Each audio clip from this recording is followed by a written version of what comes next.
Muito bem, gente. Como a gente havia divulgado, Thaís, entrevista muito importante com a doutora Cíntia Gonçalves, cardiologista, fazendo uma relação muito importante para você que está nos acompanhando, tá? Obesidade, um alerta para a saúde do coração. Doutora, quer dizer que está com peso acima do estabelecido para a altura, para a idade.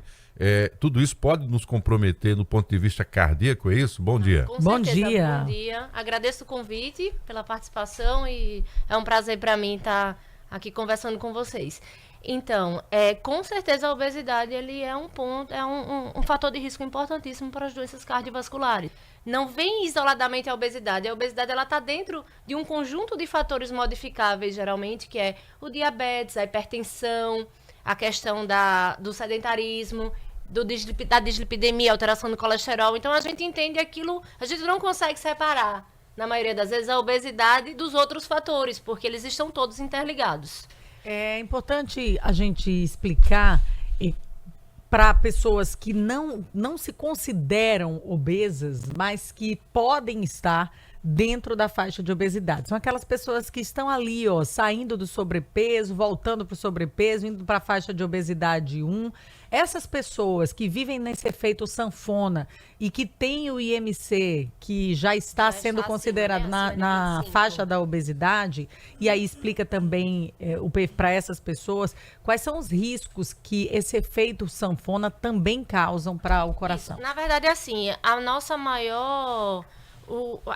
os brasileiros, eles estão no sobrepeso. 70% da população brasileira tem sobrepeso. Isso são dados recentes, de 2025, né? A gente tem a Rota da Obesidade, existe uma associação mundial que mapeia mesmo esses dados, que servem como base mesmo para a instituição de políticas públicas. Então, assim, nós temos 68% da nossa população, cerca de 70% na faixa de sobrepeso, sendo 31% já com obesidade, pelo menos grau 2. Então, assim, essa população ela está em risco. Em risco de quê? De ter uma intolerância à glicose, uma dislipidemia, de agregar fatores que são modificáveis para ter um evento cardiovascular.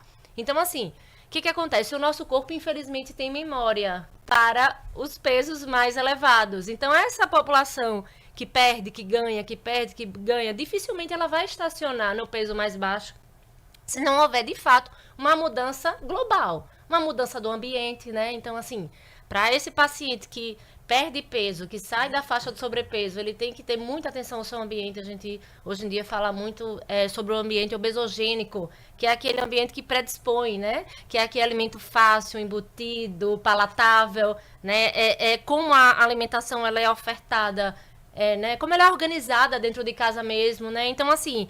O paciente, além de perder, ele tem que saber que ele precisa trabalhar outros fatores para poder ter aquela manutenção do peso. Né? Então, assim, compreender o que é o peso saudável, né? Ficar dentro desse limite saudável. Quanto tempo seria para que o corpo memorizasse ali, não, agora eu sou magro? Então, a gente não tem esse número mágico, digamos assim. Não seria sabe, interessante. mas tem que adotar assim, um período ali de... Quanto mais tempo você se mantiver naquele peso de forma estável, o seu corpo vai tender a voltar para ele.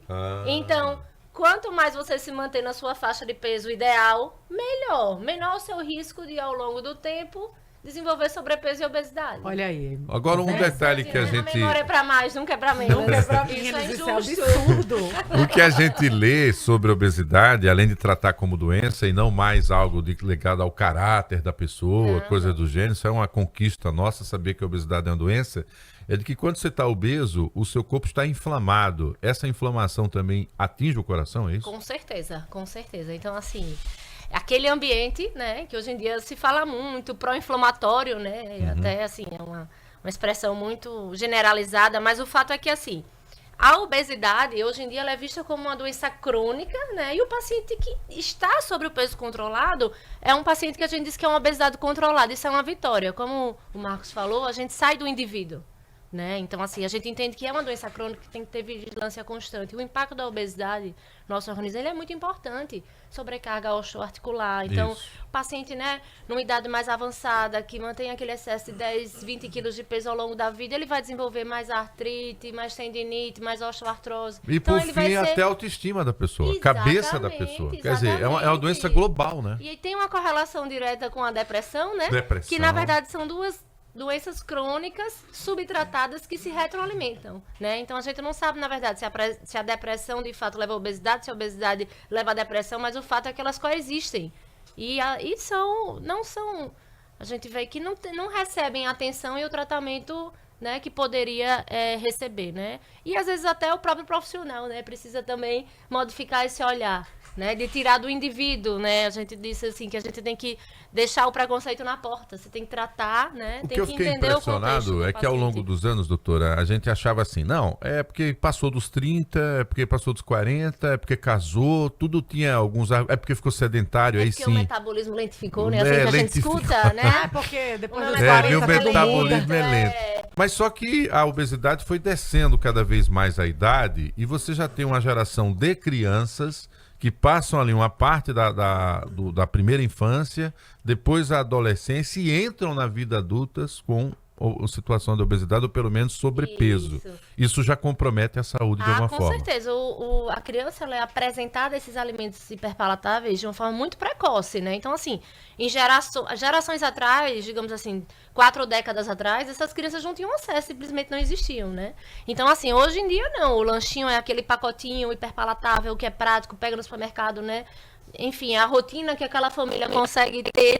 Então, eles são apresentados de forma muito mais precoce, né? Até brinco dizendo assim, não adianta você dar um biscoito recheado para a criança e depois querer oferecer uma maçã. Ela vai aceitar. A papila dela ela já está ali saturada, já se adaptou. Então, assim, é muito importante trabalhar isso na primeira infância, né? Então, é aquilo que a gente, assim, estava até discutindo um pouquinho antes, que, assim, o ideal é que existissem políticas públicas que, de fato, proibissem esse tipo de alimento chegar, pelo menos em ambientes coletivos, escolas, né? Exatamente. Em ambientes que é possível ter um certo controle, né? Existem também projetos de lei porque assim, você vai no supermercado e você vê que o pacote de biscoito da criança, ele tem a estampinha dos desenhos preferidos, colocado na altura as dela, cores, doutora. exatamente. Até a estratégia de marketing é na altura dela. E principalmente no primeiro ou segundo corredor, quando o pai está começando a dar a volta. Ele já pega na altura dela. Então é até recomendável não A dica é levá-las leve seus Isso. filhos. ao supermercado. Tem Não mais leve. um ponto que eu queria que você falou aí das crianças, adolescentes, que é também essa questão da exposição precoce a telas. Então, muitas crianças deixam de estar correndo, brincando, se desenvolvendo. Gastar energia. E não só isso, né? A gente sabe que a exposição à luz azul das telas, ela também desregula todo o sono. Isso pode gerar uma privação de sono crônica. E é à noite, quando o nosso sono é profundo, quando a gente de fato repousa o nosso sistema cardiovascular, que a gente também produz hormônios de saciedade, que deixam a gente com uma saciedade mais fácil, com menos fome mesmo ao longo do dia. Então, vê que é um conjunto de fatores, né? Outra coisa que a gente não trata e acha que não tem a menor relação é a questão do sono. Do sono. Então, um sono profundo, Tem reparador. relação direta com aumento de peso, inclusive. Direta. Né? Então, vários estudos que mostram pra gente, assim, pessoas que fazem trabalho noturno, que têm esse sono muito desajustado, eles têm uma alta incidência de obesidade e uma dificuldade muito grande em atingir um controle de peso. Né? Eu fico impressionada, gente, apesar de já ter saber, isso é uma cartilha, né, para todo mundo. Obesidade é fator de risco para diversas doenças, principalmente para o câncer, para doença cardiovascular, como estamos abordando aqui.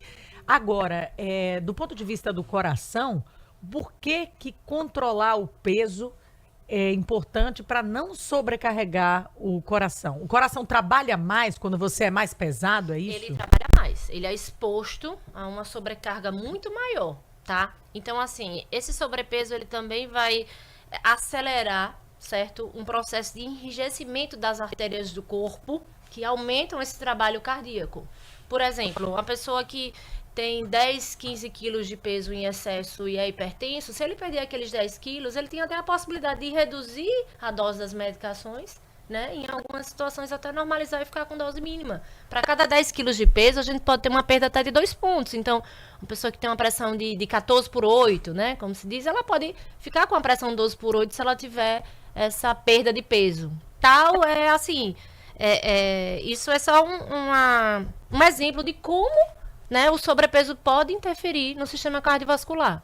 Impressionante isso, a gente fez essa correlação de temas aqui para alertar você do quanto é fundamental incluir aí rápido, o quanto antes, no seu roteiro aí de consultas, essa visita ao cardiologista. Ele vai lhe ajudar a compreender o que é que está acontecendo aí com o seu coração. E no caso da Mediradios, que é onde trabalha a doutora Cíntia Gonçalves, tem um conjunto de profissionais que também pode te orientar em outras situações, né? Não atribua só a fatores ambientais a sua obesidade. Vai passar também por um esforço pessoal por conta dessa mudança de hábito que é proposta, né? E às vezes tem uma pessoa obesa na família que enfrenta essa realidade, mas o conjunto da casa não adere.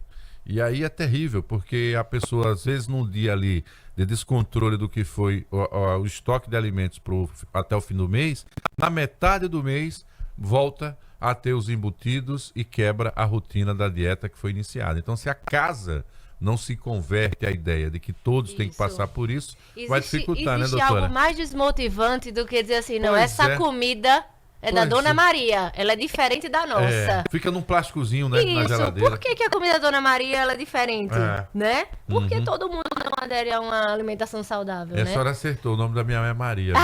Doutora Cíntia Gonçalves. Se você não souber o nome, Mas, pode dizer mas, Maria. mas ela é que segue tudo correto, Tá certo. Doutora Cíntia Gonçalves, cardiologista da Mediradios, veio hoje falar dessa relação obesidade e problemas no coração.